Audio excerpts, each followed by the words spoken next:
어느 날 저녁, 경숙 씨는 남편이 소파에 앉아 텔레비전을 보고 있는 모습을 바라보다가 문득 이상한 감각을 느꼈어요. 낯설다는 감각이었어요.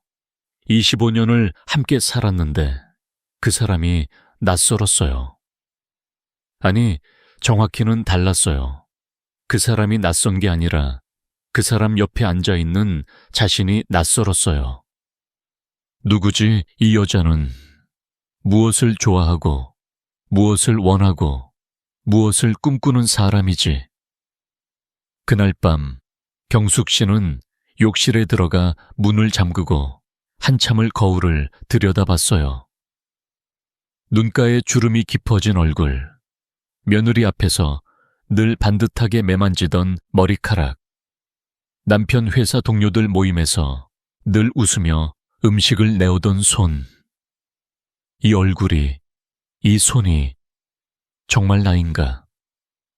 그 순간 그녀의 가슴 속에서 어떤 말이 올라왔어요. 나는 사라졌구나. 그날 이후로 경숙 씨는 인터넷을 뒤지기 시작했어요. 황혼 이혼, 졸혼, 별거, 이런 단어들을 밤마다 검색했어요. 그러다 멈췄어요. 죄책감이 밀려왔거든요. 나쁜 남편도 아닌데, 폭력도 없었고, 바람을 피운 것도 아니에요.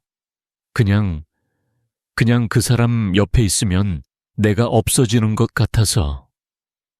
그게 이혼의 이유가 될 수 있나요? 이런 마음이 이기적인 건 아닌가요?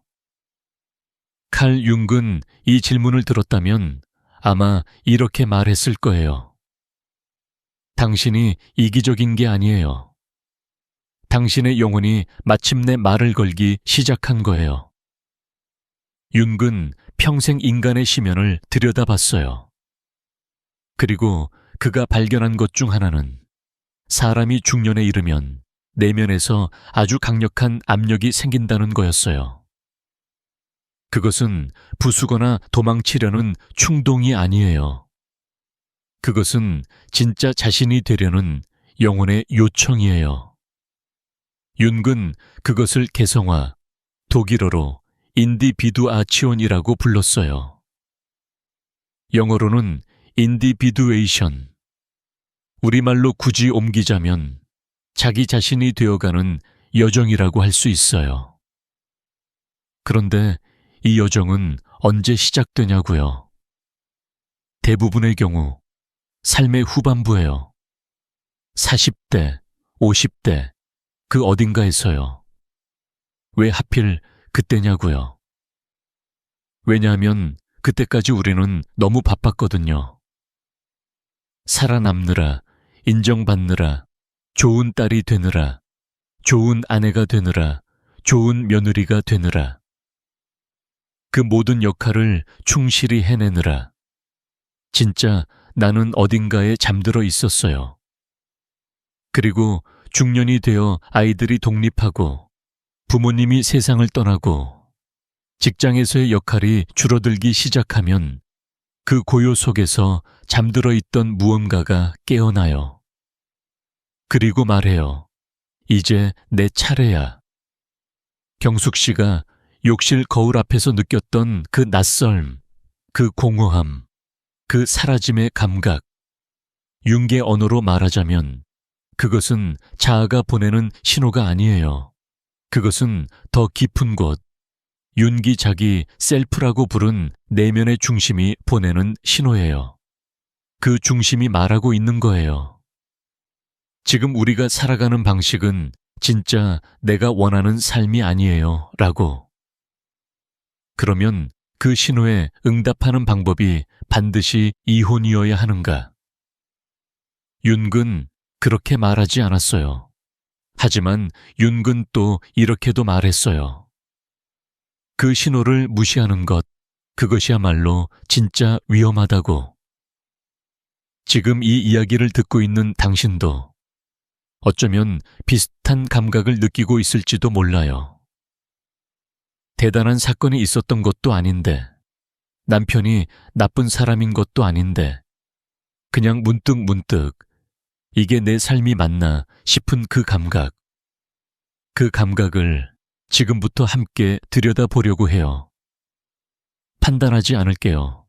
그저 그 목소리가 정말 무엇을 말하고 있는지 함께 귀를 기울여 보려고 해요. 경숙 씨가 처음 상담사를 찾아간 건 남편 몰래였어요. 말하기도 부끄러웠거든요.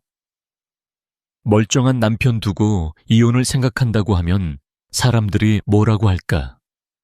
언니한테도 말 못했어요. 친구한테도요.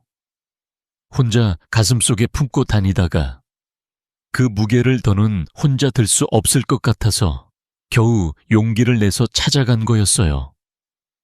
상담사가 물었어요. 남편 씨가 당신에게 어떻게 대하나요? 경숙 씨가 대답했어요. 나쁘지 않아요. 폭력도 없고 돈도 잘 가져다 줘요. 큰 소리 치는 것도 별로 없고요. 그냥 그 사람이랑 있으면 내가 없어지는 느낌이에요. 내가 무슨 말을 해도 그 사람은 별로 관심이 없고, 내가 뭘 좋아하는지, 요즘 뭐가 힘든지, 그런 거 물어본 게 언제인지 기억도 안 나요. 그냥 나는 그 집의 살림을 하는 사람이에요. 밥 해주는 사람, 청소하는 사람, 때 되면 명절 준비하는 사람. 상담사가 조용히 물었어요. 그렇다면 당신은 그 집에서 어떤 사람인가요? 경숙 씨로서의 당신은요? 그 질문을 듣는 순간 경숙 씨는 말을 잇지 못했어요. 눈물이 먼저 나왔어요. 왜 눈물이 나는지도 몰랐어요. 그냥 울었어요. 한참을 울었어요. 윤근 이 눈물이 어디서 오는지 알았을 거예요. 윤기 페르소나라고 부른 개념이 있어요. 페르소나는 원래 고대 그리스에서 배우들이 쓰던 가면이에요. 우리는 모두 사회 속에서 살아가기 위해 가면을 써요. 좋은 아내라는 가면, 현명한 며느리라는 가면, 다정한 엄마라는 가면. 이 가면들은 나쁜 게 아니에요. 사회 속에서 살아가려면 어느 정도의 역할이 필요하니까요. 문제는 그 가면이 너무 두꺼워지면 우리가 그 가면이 진짜 자신인 줄 착각하기 시작한다는 거예요. 경숙 씨는 25년 동안 좋은 아내라는 가면을 쓰고 살았어요. 얼마나 열심히 썼냐면 그 가면이 얼굴에 붙어버렸어요. 이제 가면을 벗으려고 하면 살이 같이 떨어질 것 같아서 무서운 거예요. 그래서 눈물이 나온 거예요. 나는 도대체 가면 아래에 누가 있는 걸까? 라는 그 두려움과 혹시 그 아래에는 아무것도 없는 건 아닐까?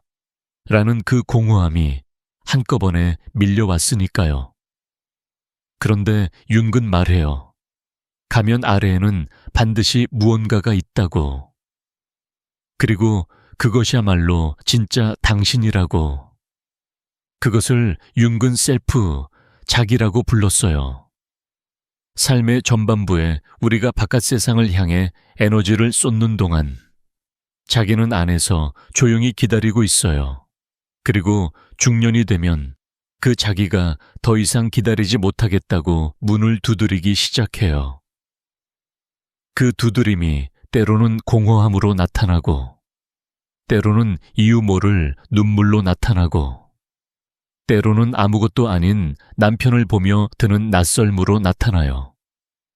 이혼하고 싶다는 충동도 어쩌면 그 두드림의 한 형태일 수 있어요. 그렇다면 그 충동이 말하는 것은 정말 무엇일까요? 경숙 씨는 상담을 몇 달 계속했어요. 그러면서 조금씩 자신의 내면을 들여다보기 시작했어요. 상담사는 그녀에게 물었어요. 결혼하기 전 당신이 가장 좋아했던 게 뭔가요? 경숙 씨는 한참 생각했어요. 그리고 수줍게 웃으며 말했어요. 그림 그리는 걸 좋아했어요. 대학 때 미술 동아리 다녔는데 그때 진짜 행복했어요. 결혼하고 나서는 그런 거 할 시간도 없었고 남편도 별로 좋아하지 않아서. 남편이 왜 좋아하지 않았냐고요. 쓸데없는 짓 한다고요. 밥이 나오냐, 돈이 되냐, 그런 말을 했어요. 그래서 그냥 안 했어요. 상담사가 말했어요. 그 그림이 사라진 게 언제부터 자신이 사라진 것 같았는지와 연결이 되나요? 그 말을 듣는 순간 경숙 씨는 또 울었어요. 이번엔 다른 눈물이었어요. 억울한 눈물이 아니라 뭔가 오래 묻혀여 있던 게 수면으로 올라오는 것 같은 눈물이었어요. 윤근, 이것을 그림자라고 불러요. 우리가 삶을 살아가면서 억누른 것들, 잘라낸 것들, 부끄럽다고 숨겨둔 것들이 내면에 쌓여서 그림자가 된다고요. 경숙 씨에게 그림 그리기는 단순한 취미가 아니었어요. 그것은 그녀가 남편의 눈치를 보며 잘라낸 자신의 일부였어요. 내가 좋아하는 것, 내가 원하는 것, 내가 아름답다고 느끼는 것, 그 모든 것을 쓸데없다는 한마디에 집어넣고 문을 닫아버렸어요. 그림자는 없어지지 않아요. 억누를수록 더 커져요. 그리고 언젠가 아주 다른 방식으로 올라와요. 경숙 씨의 이혼 충동도 어쩌면 그 억눌린 그림자가 올라오는 방식이었을 거예요. 남편을 떠나고 싶다는 게 아니라 나를 잃어버린 이 삶에서 탈출하고 싶다는 외침이었을 거예요. 그리고 그 외침의 진짜 뜻은 내가 잘라낸 나 자신의 조각들을 돌려달라는 말이었을 거예요. 윤근 말해요. 그림자를 부정하는 것이 가장 위험하다고. 나는 그런 사람이 아니야. 나는 그런 욕망이 없어. 나는 이기적이지 않아. 라고 억누를수록 그림자는 더 어둡고 강해진다고요. 반대로 그림자를 바라볼 수 있을 때, 인정할 수 있을 때, 그것이 개성화의 시작이에요. 내게 이혼하고 싶다는 마음이 있구나. 그 마음이 이기적인 게 아니라 오랫동안 나를 잃어버린 것에 대한 반응이구나. 그렇다면 내가 진짜로 원하는 것은 무엇인가? 남편을 버리는 것인가? 아니면 나 자신을 되찾는 것인가? 이 질문은 쉽지 않아요. 하지만 이 질문을 던지는 것 자체가 이미 여정의 시작이에요. 경숙 씨는 어느 날 조심스럽게 남편에게 말했어요. 나 그림 다시 배우고 싶어. 남편은 잠깐 텔레비전에서 눈을 떼고 그녀를 바라봤어요. 그리고 말했어요. 그래, 딱 한마디였어요. 감동적인 장면이 아니었어요. 드라마 같은 화해도 아니었어요. 하지만 경숙 씨는 그 한마디를 듣고 며칠 동안 마음이 이상하게 따뜻했어요. 그녀가 원했던 게 혹시 이거였나? 허락 한마디. 아니, 더 정확하게는 내가 나로 존재해도 된다는 허락. 그 허락을 남편에게서 기다리고 있었던 걸까? 아니면 사실은 자기 자신에게서 받고 싶었던 걸까? 윤근 이 지점을 아주 중요하게 봤어요. 우리는 종종 관계 속에서 자신이 사라지는 것을 상대방의 탓으로 돌려요. 그 사람이 나를 억누른다. 그 사람이 나를 인정해주지 않는다. 그 사람 때문에 나를 잃어버렸다. 물론 관계의 역학이 영향을 미치는 건 사실이에요. 하지만 윤근 묻어요. 당신이 먼저 자신을 억눌렀던 건 아닌가요? 그 사람의 반응이 두려워서, 갈등이 무서워서, 싫은 소리 듣기 싫어서 당신 스스로 자신의 일부를 잘라내기로 결정한 건 아닌가요? 이 질문은 자책이 아니에요. 이건 자기 이해예요. 우리가 관계 속에서 자신을 잃어버리는 방식은 매우 조용하고 점진적이에요. 오늘은 이걸 참고 내일은 저걸 포기하고 그 다음엔 아예 원하는 것조차 모르게 되어버려요. 그리고 어느 날 거울을 보며 낯선 얼굴을 마주하게 돼요. 하지만 그 과정에서 사라진 것들은 실은 사라진 게 아니에요. 잠들어 있을 뿐이에요. 윤근 아니마와 아니무스라는 개념을 말했어요. 여성의 내면에는 남성적 원리가, 남성의 내면에는 여성적 원리가 함께 살고 있다고요. 이건 성별의 이야기가 아니에요. 창의성과 논리, 감수성과 결단력, 돌봄과 주도성. 우리는 이 모든 것을 내면에 품고 있어요. 그런데 사회가, 가족이, 문화가 그중 일부만을 허용하고 나머지는 억압해요. 한국 사회에서 50대 여성에게 허용된 것은 무엇이었나요? 인내, 희생, 돌봄, 배려. 그리고 허용되지 않은 것은요. 자기 주장, 개인적 욕망, 예술적 표현, 자기 자신을 위한 시간. 경숙 씨가 잃어버린 그림 그리기는 단순한 취미가 아니었어요. 그것은 그녀의 내면에 있는 표현하는 자아, 창조하는 자아, 사회의 역할이 아닌 순수하게 자신인 자아와 연결되는 통로였어요. 그 통로를 닫아버렸을 때 그녀의 내면 깊은 곳에서 무언가가 말라가기 시작했어요. 그리고 25년이 흘렀어요.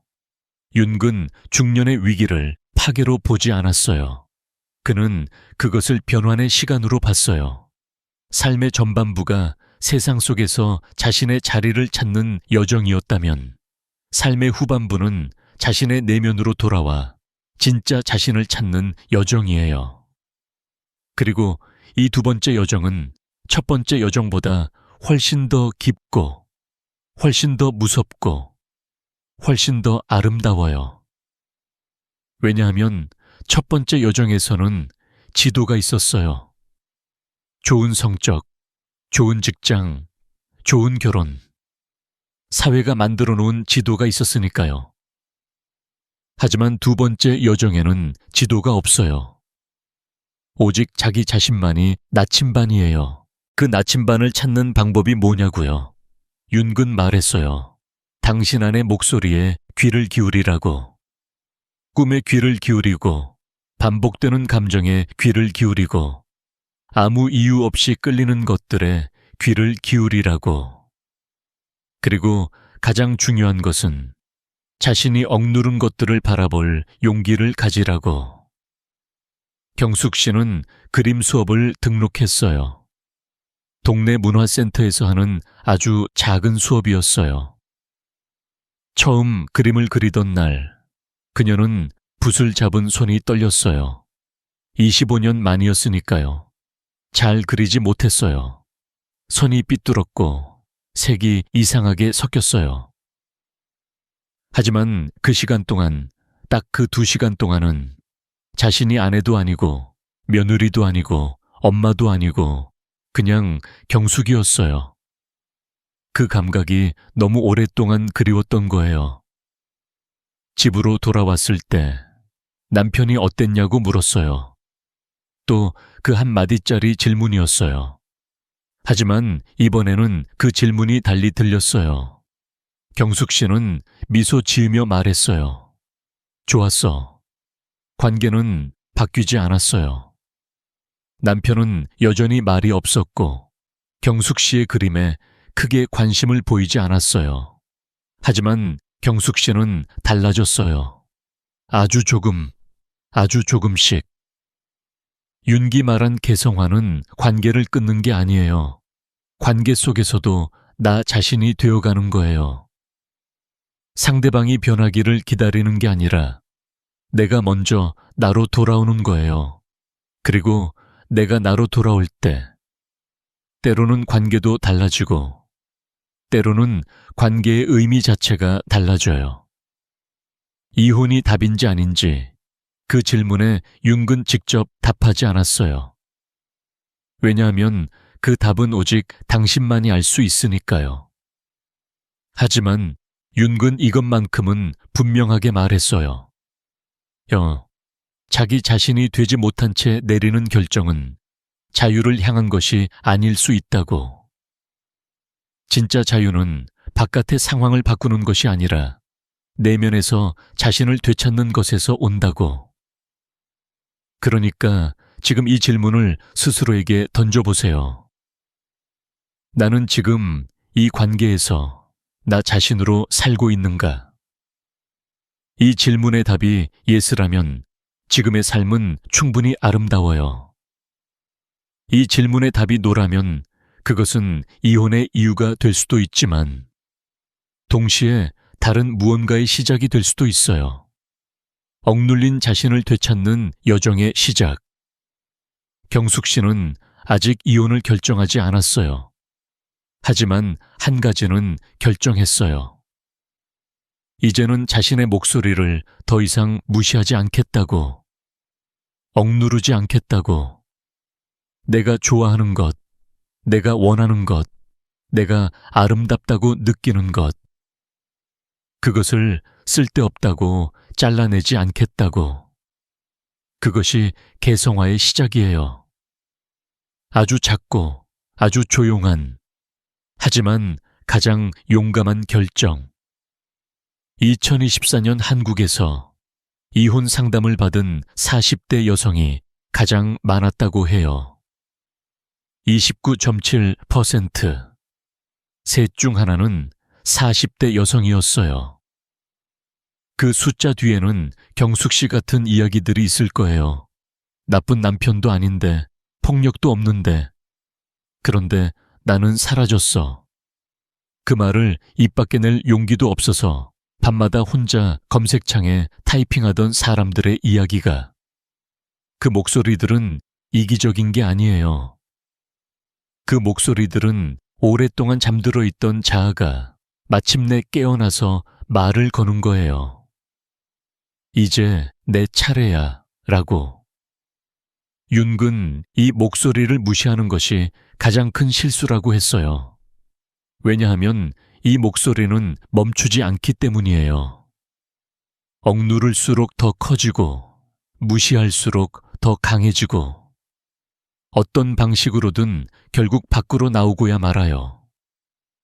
건강한 방식으로 표현되지 못하면 신체 증상으로, 우울함으로, 아니면 갑작스러운 폭발로 나오게 돼요. 그러니까 지금 이 목소리를 들어주세요. 결정은 나중에 해도 돼요. 이혼할지 말지, 남을지 떠날지, 그 결정은 잠깐 옆에 두어도 돼요. 하지만 그 전에 한 번만 진지하게 자신에게 물어봐 주세요. 내가 억누른 것은 무엇인가? 내가 잘라낸 나의 일부는 무엇인가? 그것을 지금 다시 꺼낼 수 있다면 나는 무엇을 선택할 것인가? 그 질문이 두렵게 느껴진다면 그건 잘 살아왔다는 증거예요. 오랫동안 그 질문을 피하며 살아야 할 만큼 많은 것을 견뎌왔다는 뜻이니까요.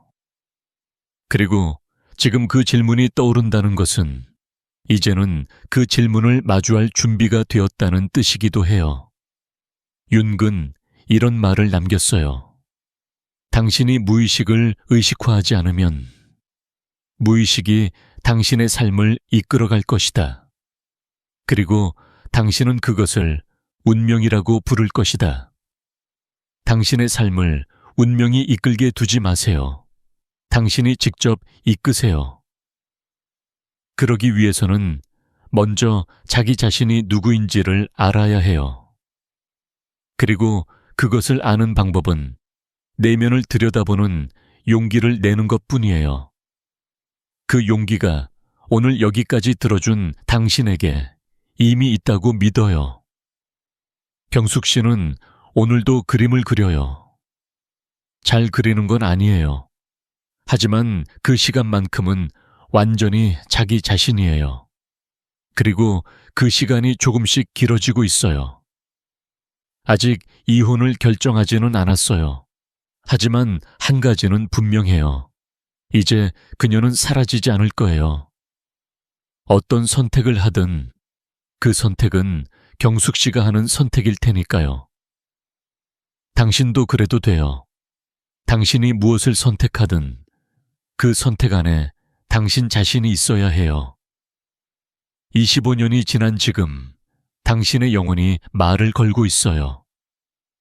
그 목소리를 외면하지 마세요. 그 목소리야말로 지금껏 당신이 만나지 못한 가장 진실한 당신이에요. 내면을 들여다본다는 것은 약한 것이 아니에요. 그것은 가장 긴 용기예요. 그리고 그 용기는 누가 주는 것이 아니에요. 오늘 이 질문을 스스로에게 던지는 순간 이미 당신 안에 생겨나고 있어요.